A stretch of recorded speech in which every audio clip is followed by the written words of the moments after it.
20 अगस्त 1921 का दिन केरल के इतिहास में काले दिन के तौर पर दर्ज है। इसी दिन केरल के मालाबार इलाके में मोपला विद्रोह की शुरुआत हुई थी।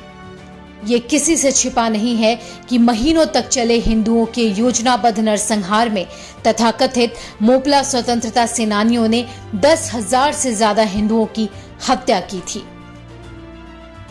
इस्लामिक प्रोपेगेंडा के तहत दशकों का स्थापित नैरेटिव चाहे जो बताए, लेकिन ये तथ्य बताते हैं कि उस इलाके के मुसलमानों ने हिंदुओं की हत्या की, हिंदू महिलाओं का बलात्कार किया और लूटपाट किया। साथ ही हजारों हिंदुओं को धर्म परिवर्तन के लिए बाध्य किया गया। यह आंदोलन बेहद हिंसक था। इसमें जमींदारों के घरों को लूटा गया, उन घरों को आग के हवाले कर दिया गया। इतना ही नहीं, धार्मिक स्थलों को भी निशाना बनाया गया। साथ ही मोपलाओं ने कई पुलिस स्टेशनों में आग लगा दी, सरकारी खजाने तक को लूट लिया।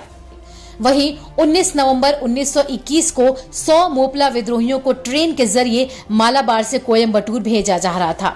उन्हें सामान ढोने वाली बोगी में बंद रखा गया था, लेकिन 5 घंटे के बाद जब उनके दरवाजे खोले गए तो सभी की मौत हो चुकी थी। लेकिन कांग्रेस के वामपंथी इतिहासकारों ने दंगा करने वाले लोगों को स्वतंत्रता सेनानियों की लिस्ट में डाल दिया था और इतिहास में लिख दिया था कि 1921 में केरल के मोपला में अंग्रेजों को हटाने के लिए विद्रोह हुआ था। लेकिन वर्तमान में केंद्र की मोदी सरकार 387 इन नामों को भारतीय स्वतंत्रता संग्राम सेनानियों की सूची से हटाने जा रही है। मोपला विद्रोह का संबंध हिंदुओं की सुनियोजित हत्या से था, न कि अंग्रेजों के खिलाफ इस आंदोलन में कोई भी लड़ाई की गई थी। इसके बावजूद अब तक बीते 70 सालों से इन दंगाइयों को स्वतंत्रता सेनानी बताया गया और तुष्टीकरण की राजनीति के तहत इनका महिमा मंडन किया गया। केरल के कोझिकोड में 1921 के विद्रोह के दौरान हुई हिंसा के पीड़ितों की याद में एक कार्यक्रम का आयोजन हुआ, जहां आरएसएस की राष्ट्रीय कार्यकारिणी समिति के सदस्य राम माधव ने कहा कि इस वक्त पूरी दुनिया की नजर अफगानिस्तान पर है, जहां तालिबान ने कब्जा कर लिया है।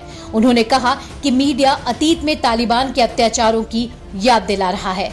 उन्होंने ये भी कहा है कि भारत तालिबान जैसी मानसिकता मोपला के रूप में भी देख चुका है। हैरानी की बात यह है कि 6 महीने तक चले इस दंगे में हजारों हिंदुओं की हत्या की गई, बहु बेटियों की इज्जत लूटी गई। बावजूद इसके इन सभी नामों को भारत में स्वतंत्रता सेनानी बताकर पढ़ाया जाता रहा। अब केंद्र की मोदी सरकार जल्द इन नामों को स्वतंत्रता सेनानियों की सूची से हटाने जा रही है। आखिर में हम इतना ही कहेंगे कि इतिहास को तोड़ने मरोड़ने में कांग्रेस पार्टी की जो भूमिका है वो जग जाहिर है, लेकिन दंगाइयों को स्वतंत्रता सेनानी बताना इसे देश किसी भी हाल में बर्दाश्त नहीं करेगा। क्रेटली मीडिया की रिपोर्ट।